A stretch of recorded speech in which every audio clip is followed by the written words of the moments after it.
Thank you, Mr. President and members of the Court. It is an honor to appear as agent of the Union of the Republic of Myanmar in these proceedings in my capacity as Union Minister for Foreign Affairs. For materially less resourceful countries like Myanmar, the World Court is a vital refuge of international justice. We look to the Court to establish conditions conducive to respect for obligations arising from treaties and other sources of international law, one of the fundamental objectives of the United Nations Charter. In the present case, Mr. President, the Court has been asked to apply the 1948 Genocide Convention, one of the most fundamental multilateral treaties of our time. Invoking the 1948 Genocide Convention is a matter of utmost gravity.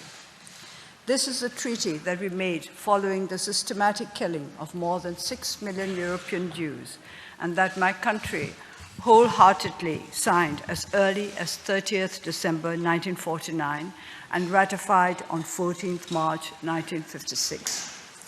Genocide is a crime that the International Criminal Tribunal for Rwanda applied in response to the mass killing of perhaps 70% of the Tutsis in Rwanda. It is a crime that is not applied by the tribunal to the former Yugoslavia for the displacement of approximately 1 million residents of Kosovo in 1999. Neither was it applied by that tribunal nor by this court when deciding upon the exodus of the Serb population from Croatia in 1995. In both situations, international justice resisted the temptation to use this strongest of legal classifications because the requisite specific intent to physically destroy the targeted group in whole or in part was not present. Regrettably, the Gambia has placed before the court an incomplete and misleading factual picture of the situation in Rakhine State in Myanmar. Yet, it is of the utmost importance that the court assess the situation obtaining on the ground in Rakhine dispassionately and accurately. The situation in Rakhine is complex and not easy to fathom, but one thing surely touches all of us equally: the sufferings of the many innocent people whose lives were torn apart as a consequence of the armed conflicts of 2016 and 2017, in particular, those who have had to flee their homes and are now living in camps in Cox's Bazar. Mr. President and members of the Court, the troubles of Rakhine State and its population, whatever the background, go back into past centuries and have been particularly severe over the past few years.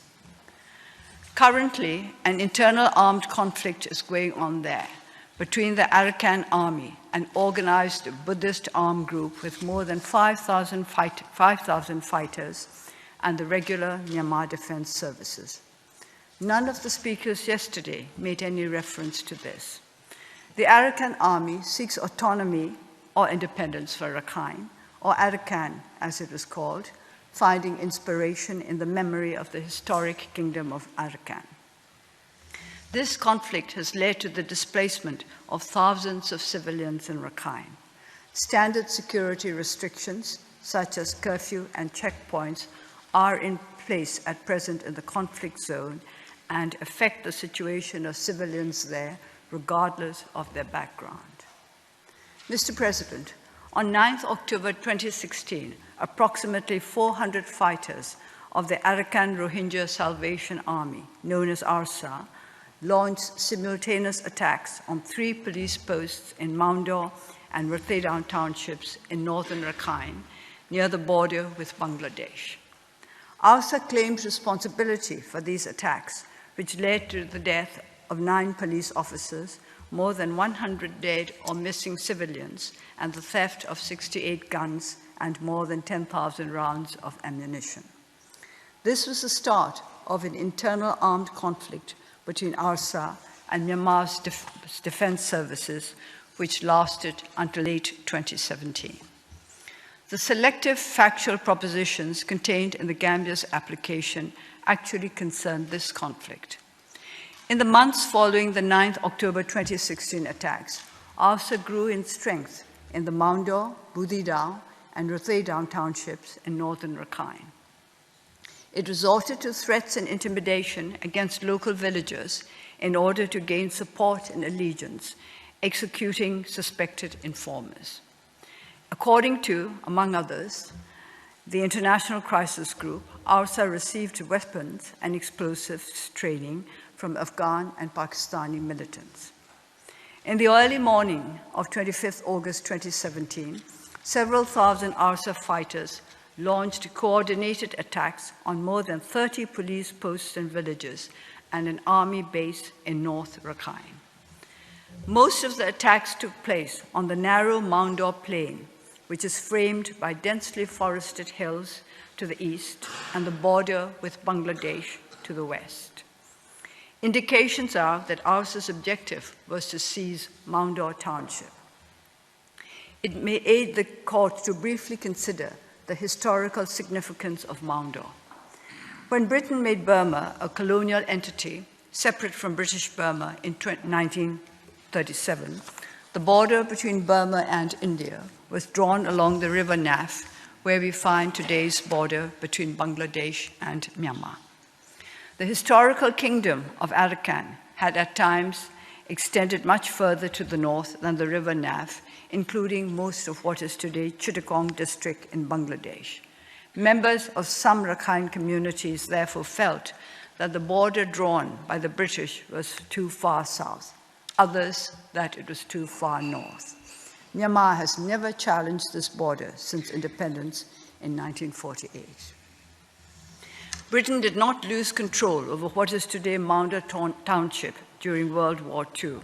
From September 1942, a number of local Muslim families offered fighters to the British irregular V4 set up to collect intelligence and initially absorb any Japanese advance.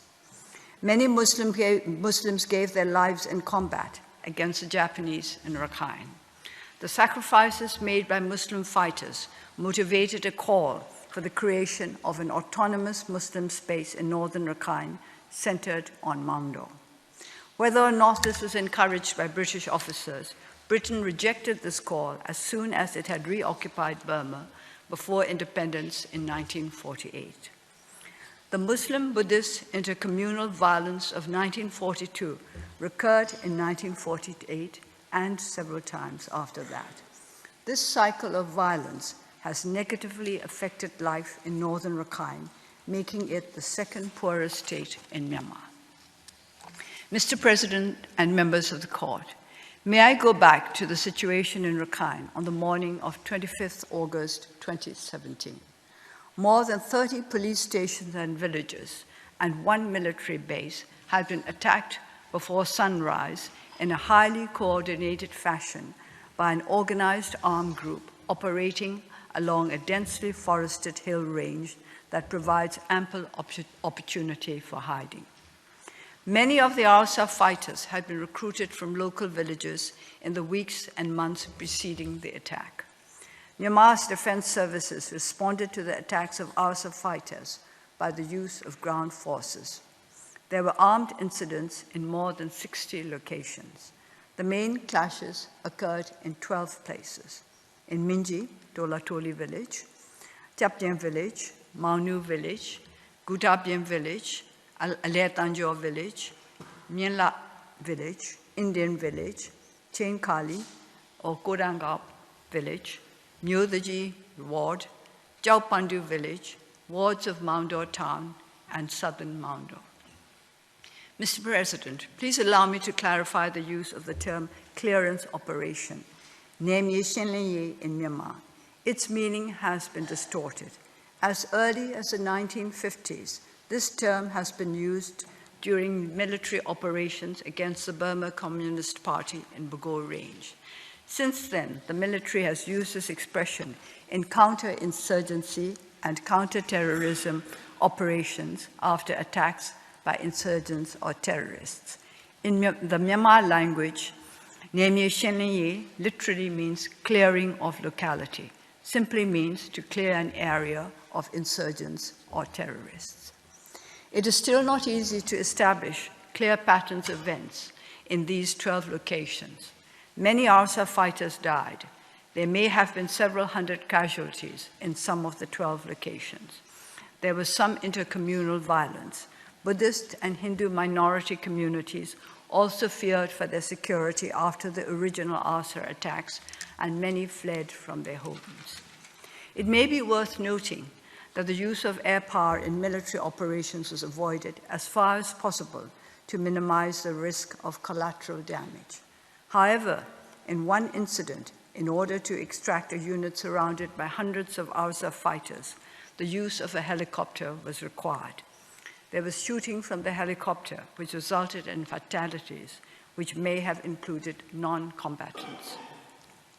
Mr. President, it cannot be ruled out that disproportionate force was used by members of the defense services, in some cases in disregard of international humanitarian law, or that they did not distinguish clearly enough between ARSA fighters and civilians.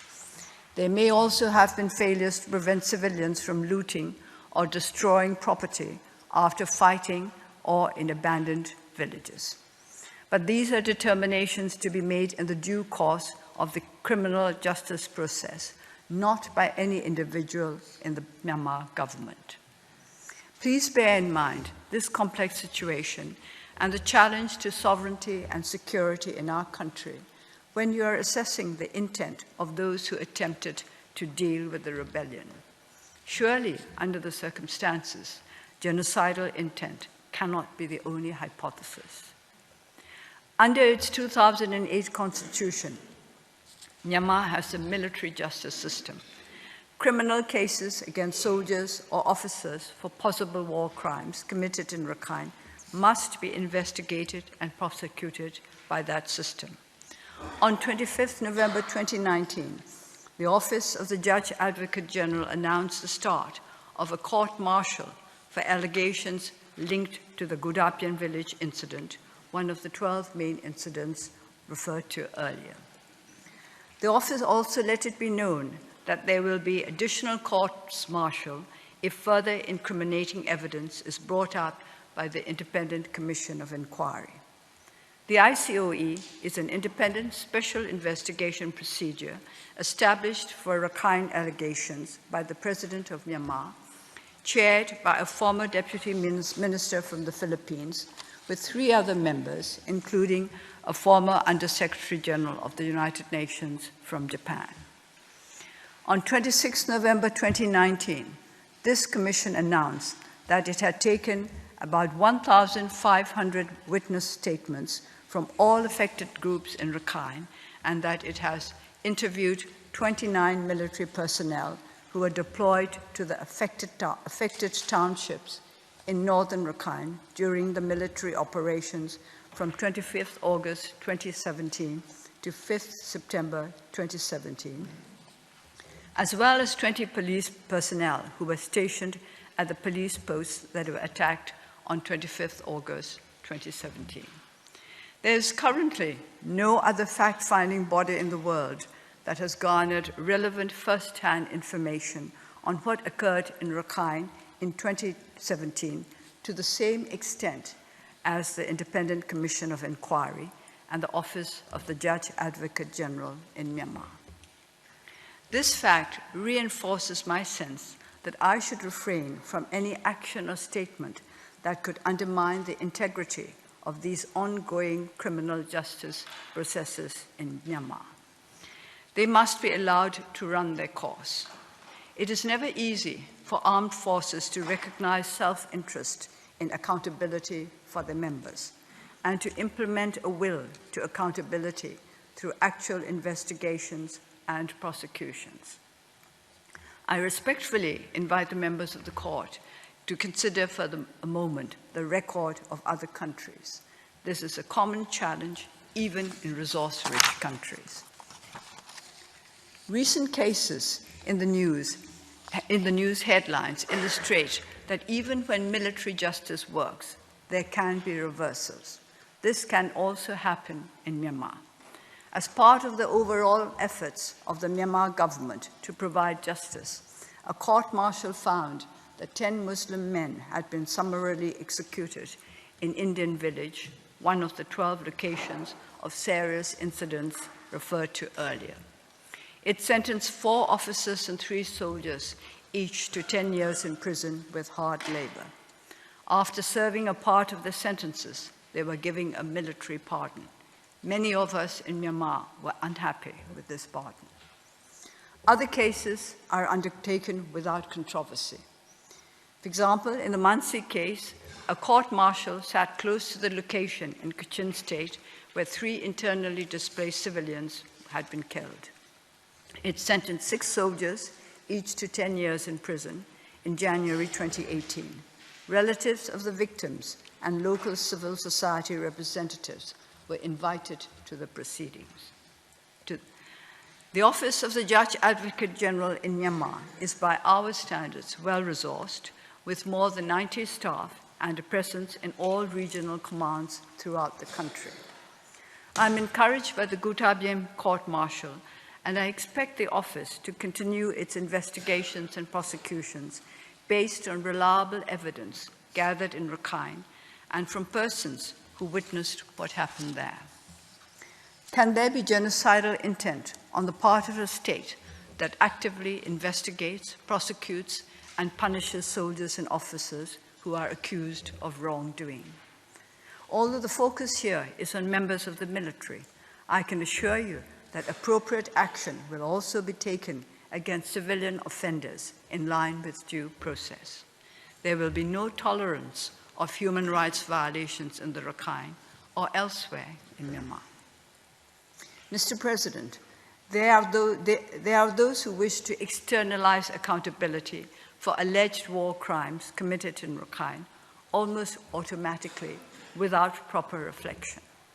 Some of the United Nations human rights mandates relied upon in the application presented by the Gambia have even suggested that there cannot be accountability through Myanmar's military justice system. This not only contradicts Article 20B of the Constitution of Myanmar, it undercuts painstaking domestic efforts relevant to the establishing of cooperation between the military and the civilian government in Myanmar in the context of a constitution that needs to be amended to complete the process of democratization. That process is now underway at the Piramzu Hluttaw, the Union Parliament. The emerging system of international criminal justice rests on the principle of complementarity.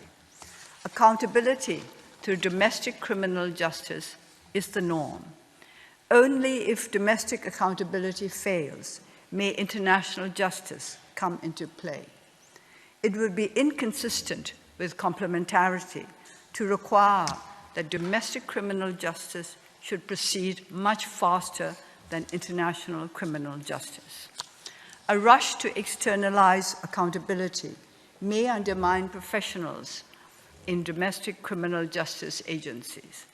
What does the appearance of competition between domestic and international accountability do to the public's trust in the intentions of impatient international actors? No stone should be left unturned to make domestic accountability work. It would not be helpful for the international legal order if the impression takes hold that only resource-rich countries can conduct adequate domestic investigations and prosecutions, and that the domestic justice of countries still striving to cope with the burden of unhappy legacies and present challenges cannot be made good enough. The Gambia will also understand this challenge with which they too are confronted. Mr. President and members of the court, these reflections are relevant to the present hearing because the applicant has brought a case based on the Genocide Convention. We are, however, dealing with an internal armed conflict started by coordinated and comprehensive attacks by the Arakan Rohingya Salvation Army, ARSA, to which Myanmar's defense services responded. Tragically, this armed conflict led to the exodus of several 100,000 Muslims from the 3 northernmost townships of Rakhine into Bangladesh, just as the armed conflict in Croatia with which the court had to deal led to the massive exodus of, first, ethnic Croats and later ethnic Serbs. As I've already stated, if war crimes have been committed by members of Myanmar's defense services, they will be prosecuted through our military justice system in accordance with Myanmar's constitution. It is a matter for the competent criminal justice authorities to assess whether, for example, there had been inadequate distinction between civilians and ARSA fighters, disproportionate use of force, violations of human rights, failure to prevent plundering of property or destruction, or acts of forcible displacement of civilians. Such conduct, if proven, could be relevant under international humanitarian law or human rights conventions, but not under the 1948 Genocide Convention, for reasons on which Professor William Schabers will elaborate in a moment. Mr. President, allow me to share one further reflection in this great hall of justice. International law may well be our only global value system, and international justice a practice that affirms our common values. Leaders of states and relevant intergovernmental and non-governmental organizations should also be cognizant of their responsibility to express and affirm fundamental values. Feeding the flames of an extreme polarization in the context of Rakhine, for example, can harm the values of peace and harmony in Myanmar. Aggravating the wounds of conflict can undermine unity in Rakhine. Hate narratives are not simply confined to hate speech. Language that contributes to extreme polarization also amounts to hate narratives. Several international actors face a challenge here. But Myanmar also could have done more since the 1980s to emphasize the shared heritage and deeper layers of unity among the diverse peoples of our country.